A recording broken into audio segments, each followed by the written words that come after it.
Hello dear friends, your most welcome at Karmashila IAS. Dear friends, आज हम 22 अप्रैल 2020 news का discussion करेंगे। तो आज के दिन कौन कौन सी न्यूज़ है द हिंदू में जो यूपीएससी एंड स्टेट पीसीएस के पॉइंट ऑफ व्यू से हमारे एग्जाम के लिए इम्पोर्टेंट है। तो फर्स्ट न्यूज़ है oil price. International energy agency से संबंधित एक पॉइंट आया था, ऑयल प्राइसेस गिर रहे हैं। इंटरनेशनल एनर्जी एजेंसी जिसका इंडिया मेंबर नहीं है, केवल ओईसीडी देश इसके मेंबर हो सकते हैं, और इसके ऊपर हमने अच्छे से एक बार डिस्कशन किया था 2 अप्रैल 2020 टॉपिक नंबर 5 में। एक बार देख लेना द हिंदू एनालिसिस में, तो वहाँ पर ये रिपीट है टॉपिक। रिपीट टॉपिक का इसलिए अगेन हम डिस्कशन नहीं करेंगे कि बार बार कुछ नया सीखने का हम प्रयास करेंगे। जो पीछे टॉपिक हो गए हैं उनको हम पीछे से दोबारा मीन्स एक बार देख सकते हैं।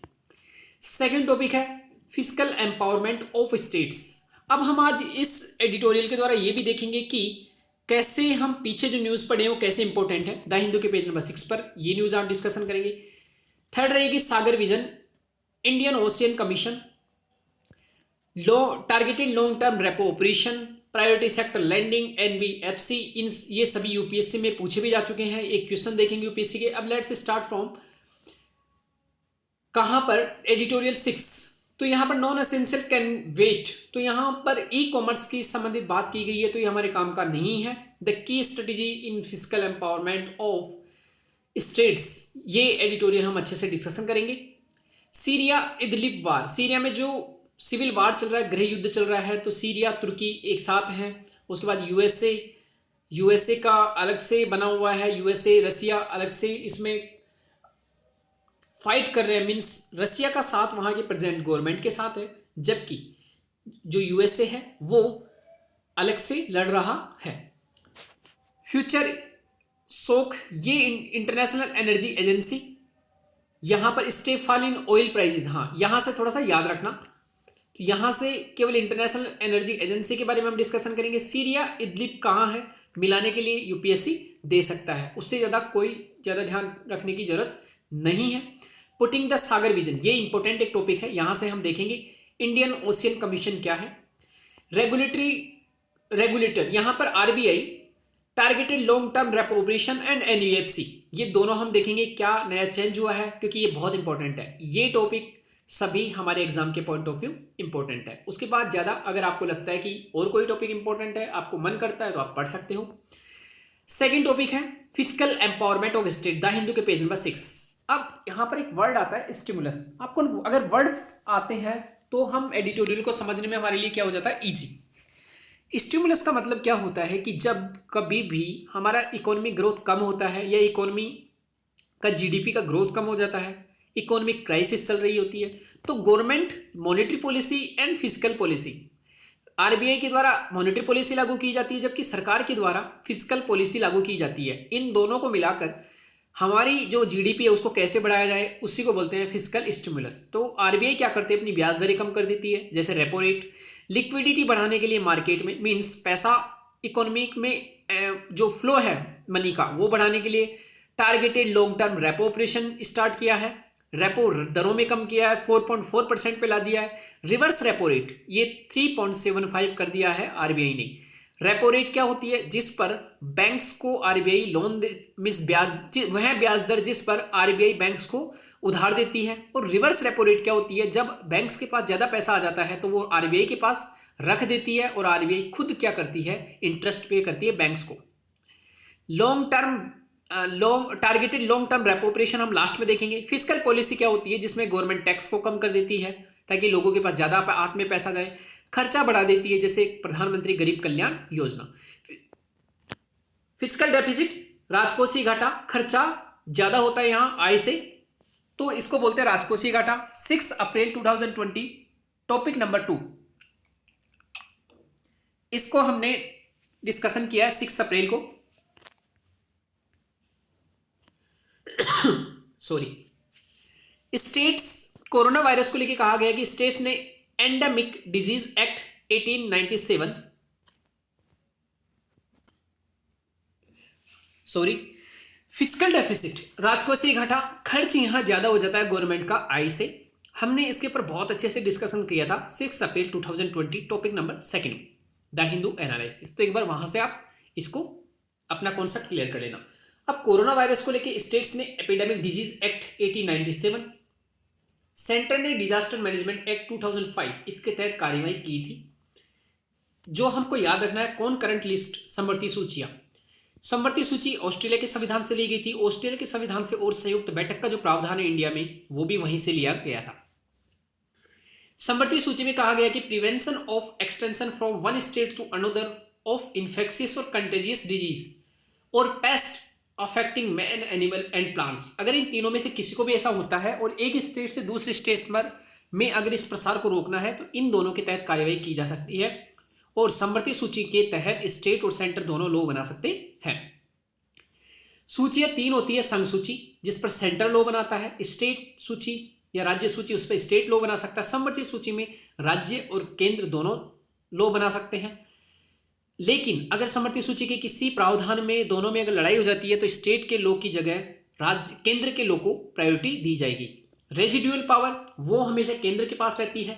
जैसे रेजिडुअल पावर का मतलब रहता है कि इन तीनों लिस्ट में जो कोई टॉपिक है जो नहीं है, कोई विषय है, सब्जेक्ट है, वो इनमें नहीं है, तो वो रेजिडुअल पावर रहेगा।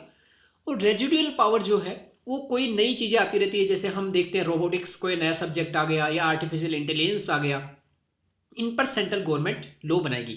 गवर्नमेंट ऑफ इंडिया एक्ट 1935 के अनुसार सेंटर के पास जो रेजिडुअल पावर थी वो ना तो सेंटर को दी गई थी, ना स्टेट को दी गई थी, वाइसराय के पास थी। और ये 2018 में यूपीएस में पूछ लिया गया। अगेन टोटल जो आर्टिकल में कहा है राइटर ने कि टोटल जो एक्सपेंडिचर है हेल्थ पे हमारे यहाँ 1.3% जीडीपी का होता है। FRBM act 11 April 2020 topic number 4 the Hindu analysis में हमने इसको अच्छे से कवर किया। वहां से आप जरूर देखना, यूपीएससी 2018 में क्वेश्चन पूछा गया था। एफआरबीएम एक्ट बहुत अच्छे से वहां पूरा कवर किया गया है कि एफआरबीएम एक्ट होता क्या है, क्योंकि हमेशा यूपीएससी में 3-4 बार इससे क्वेश्चन पूछे गए हैं।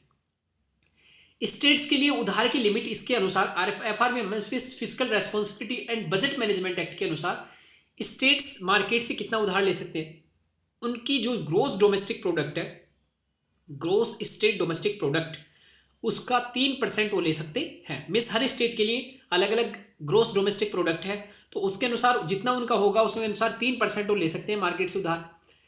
RBI ways and means advances को 60% बढ़ा दिया गया है। कल ही के न्यूज में हमने प्रीवियस ईयर का जस्ट 21 अप्रैल को टॉपिक नंबर 3 में इसका डिस्कशन किए थे। तो कैसे एक आर्टिकल पुराने हमारे टॉपिक से कैसे लिंक है, और जब हमको वो सब बातें पता हो अच्छे से तो हमको आर्टिकल्स पढ़ने में मजा आता है। तो यही एक इंपॉर्टेंट बात है कि हमको हर एक टॉपिक को धीरे धीरे जब कवर कर लेते हैं लगातार, तो वो फिर आर्टिकल पढ़ना इजी हो जाता है। थर्ड टॉपिक है Sagar vision Indian ocean commission, security and growth for all in the region. ये प्रधानमंत्री मोदी के द्वारा सागर विजन दिया गया था। इंडियन ओशियन कमीशन हमारे लिए इंपॉर्टेंट है। एक इंटर गवर्नमेंटल मीन्स कई सरकार आपस में मिलकर इसको बनाई गई है 1985 में। मॉरिशस में इसका हेडक्वार्टर है। इसमें 5 ऐसे देश हैं, स्मॉल आइलैंड मीन्स छोटे छोटे महाद्वीप वाले देश हैं, जो वेस्टर्न इंडियन ओशियन में जो अफ्रीकन कंट्रीज के आसपास हैं, जैसे Comoros, Madagascar, Mauritius, reunion and Seychelles. ये 5 मेंबर इसके हैं। इनका उद्देश्य क्या है, एक साथ क्यों आए? जो रियूनियन है वो फ्रांस की टेरिटरी है। इनका उद्देश्य है कि पॉलिटिकल मीन्स राजनीतिक, इकोनॉमिक, आर्थिक, सस्टेनेबल डेवलपमेंट, सतत विकास और कल्चर, इन सभी को हम बढ़ावा दें, कोऑपरेशन करें। तो इंडिया इसका मेंबर नहीं है। क्यों ये न्यूज में आया? क्योंकि हाल ही में इंडिया को इसका ऑब्जर्वर प्रेवेक्स का दर्जा दिया गया, मीन्स ऑब्जर्वर स्टेटस। मीन्स जब भी कोई मीटिंग होगी तो इंडिया भी उसमें इन्वाइट किया जाएगा। तो ये इंपॉर्टेंट है। इसके लिए MASE regional programme for promotion of maritime security, ये एक EU का प्रोग्राम है जो ईस्टर्न एंड साउदर्न अफ्रीका और इंडियन ओशियन में कोऑपरेशन बढ़ाने के लिए चलाया गया है। मीन्स मैरीटाइम सिक्योरिटी मीन्स समुद्र की सुरक्षा कैसे हो। 4th नंबर का टॉपिक है targeted long term repo operation. इसमें क्या होता है, बैंक्स को RBI 1 से लेकर 3 वर्ष के लिए रेपो रेट पर उधार देगी।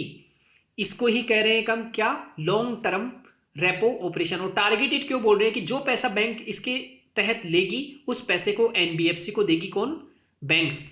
अब एक है प्रायोरिटी सेक्टर लैंडिंग और एक है एनबीएफसी। 17 अप्रैल 2020 टॉपिक नंबर 2 में हमने एनबीएफसी के बारे में अच्छे से डिस्कशन किया था कि एनबीएफसी होती क्या है, तो वहां से देख लेना, यूपीएससी में एक बार क्वेश्चन आ चुका है। प्रायोरिटी सेक्टर लैंडिंग क्या होती है ये हम पढ़ते हैं। आरबीआई के द्वारा कॉमर्शियल बैंक को दिशा निर्देश दिया जाता है कि वाणिज्य बैंकों की कि कितना पैसा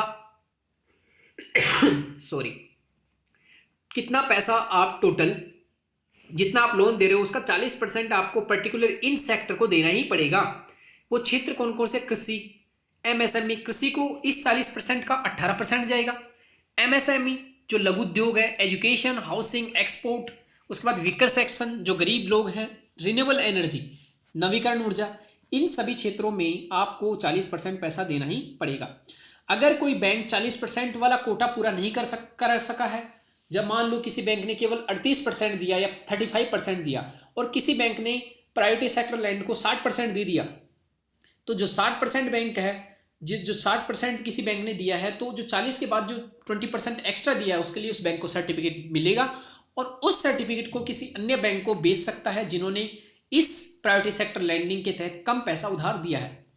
इसीलिए इसको कहते हैं प्रायोरिटी सेक्टर लैंडिंग सर्टिफिकेट। 2016 में इसको स्टार्ट किया था। ये कार्बन क्रेडिट की तरह है। कार्बन क्रेडिट में क्या होता है कि पर्टिकुलर देश को जो यूनाइटेड नेशन है, United nation framework convention for climate change, उसके अनुसार पर्टिकुलर वो दिया जाता है कि आप कितना कार्बन का उत्सर्जन कर सकते हो, मीन CO2 का। अगर उससे ज़्यादा करते हैं तो आपको उन देशों से कार्बन क्रेडिट पैसा देकर खरीदना पड़ेगा जिन्होंने अपनी लिमिट से कम खर्च किया है और जिनके पास अभी बचा हुआ कार्बन क्रेडिट।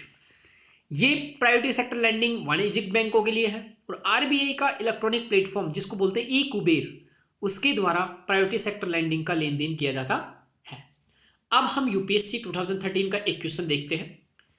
भारत में बैंकों द्वारा प्राथमिक क्षेत्र ऋणदान मीन्स प्रायोरिटी सेक्टर लैंडिंग, तो हमेशा इकोनॉमी में याद रखना माय डियर फ्रेंड्स कि इंग्लिश जितना अच्छा रहेगा आएगा आपको टर्म्स उतनी अच्छी रहेगी, क्योंकि प्राथमिक क्षेत्र ऋणदान पता ही नहीं चलता कि कहना क्या चाह रहा है। से तात्पर्य किसको ऋण देने से है? कृषि, लघु means micro and small medium enterprises और लघु दुर्बल वर्ग वीकर सेक्शन। तो यहाँ क्या हो जाएगा आंसर? सभी। तो इस टाइप से इजीली अगर थोड़ा सा हमको पता हो तो क्वेश्चंस बन जाते हैं। तो my dear friends, thank you very much for today's new discussion for the Hindu.